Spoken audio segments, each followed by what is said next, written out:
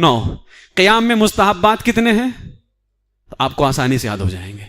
ٹھیک ہے, تو آپ لوگ اس کو جو ہے یاد رکھیے. اس طرح سے آپ سے کوئی پوچھے نا تکبیر تحریمہ میں واجب کتنے ہیں, آپ کو زیادہ دماغ دوڑانے کی ضرورت نہیں, اللہ اکبر ایک واجب ہے.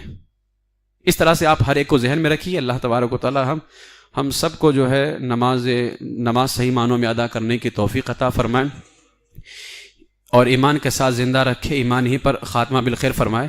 یہاں ایک ضروری چیز میں بتانا چاہوں گا, یہ جو میں نے بتایا ہے قیام کا کم سے کم درجہ کیا ہے کہ ہاتھ بڑھاؤ تو گھٹنے تک نہ پہنچے. اگر کسی شخص نے جھک کر کے, بہت سارے جلدی بھاگ کر کے آتے ہیں اور امام صاحب رکوع میں تھے اور جھکے اللہ اکبر بول کے رکوع میں چلا گیا ہو, اس کی نماز ہی شروع نہیں ہوئی. اس لیے کہ تکبیر تحریمہ جو فرض ہے یہ کھڑے کھڑے بولنا ہو پڑے گا. اور کھڑے رہنے کا مطلب کیا ہے کہ ہاتھ بڑھاؤ تو گھٹنے تک نہ پہنچے. اگر گھٹنے تک پہنچ گیا تب یہ رکوع ہے, تو اس کی نماز شروع ہی نہیں ہوئی ہے, اس کی نماز شروع ہی نہیں ہوئی ہے. بہت سارے حضرات یہ غلطی نفل میں بھی کرتے ہیں, نفل جیسے بیٹھ کر کے پڑھتے ہیں, تو نفل میں آپ کو تکبیر تحریمہ بالکل سیدھے رہ کر کے ہی کہنا ہے. بہت سارے جھک کے بولتے ہیں نا اللہ اکبر, آپ جیسے ہی نفل میں جھکیں گے آپ رکوع میں چلے گئے. یہ غلطی لوگ ہر کوئی کرتا ہے, شاید و باید کوئی نہ کرتا ہو. نفل کی نماز اس کی ہو ہی نہیں رہی ہے, اس لیے کہ تکبیر تحریمہ نماز ہی نہیں شروع ہوئی نا. نفل میں لوگ جھک کے ہی جاتے ہیں, اور جیسے تھوڑا سا بھی جھکے گا فوراً رکوع میں نفل میں پہلے سے بیٹھا ہوا ہے. اس لیے نفل میں جب ہم کو تکبیر, بھائی کھڑے ہونے کی حالت میں اگر تھوڑا جھک بھی گیا تو بھی رکوع میں نہیں پہنچے گا, لیکن نفل میں تھوڑا سا بھی اگر جھکا تو رکوع میں چلا جائے گا. اس لیے نفل میں جب تکبیر تحریمہ کہیں تو آپ جو ہے کھڑے کھڑے کہنا, بالکل سیدھے بیٹھے رہنا ہے, آپ کو جھکنا ذرا سا بھی نہیں ہے. ٹھیک ہے, اگر ذرا سا بھی جھکا تو اس کی نفل کی نماز ہوگی ہی نہیں. ایک چیز یاد رکھنا ہے. دوسری چیز یہاں پر یاد رکھنا ہے, ثنا اور تعوذ اور تسمیہ پڑھنا کیا ہے؟ سنت. کوئی بندہ آیا تکبیر تحریمہ کر کے جلدی میں, اس نے الحمدللہ رب العالمین, اب یاد آ رہا ہے مجھ کو تو یار وہ ثنا ہونا سب پڑھنے کا تھا, اب پلٹ کے نہیں آئے گا آگے. اسی طرح کوئی بھول گیا ثنا پڑھنا, اعوذ باللہ سے شروع کر دیا, اب پلٹ کے ثنا واپس نہیں پڑے گا, اس لیے کہ اس کا محل جو تھا, اس کی جگہ جو تھی وہ ختم ہو گئی. اب جو شروع کر چکا ہے, اس لیے کہ سورہ فاتحہ وغیرہ سب واجب اور فرض کے اس میں سب آتے ہیں. انشاءاللہ تعالیٰ کل قرات کی بات ہی آئے گی تو انشاءاللہ سب بتائیں گے کل. تو اگر ثنا یا تعوذ یا تسمیہ چھوٹ جائے اور سورہ فاتحہ شروع کر دے تو پلٹ کے پڑے گا واپس نہیں, یا ثنا چھوٹ جائے اعوذ باللہ بسم اللہ شروع کر دے تو پلٹ کے واپس ثنا پڑے گا بالکل بھی نہیں. یہ چند مسئلے بھی تھے, آپ لوگ اس کو ذہن میں رکھیں. اللہ تعالی ہم سب کو شریعت مطہرہ پر عمل کی توفیق عطا فرمائے, صحیح معنوں میں نماز پڑھنے کی توفیق عطا فرمائے. وآخر دعوایا ان الحمدللہ رب العالمین.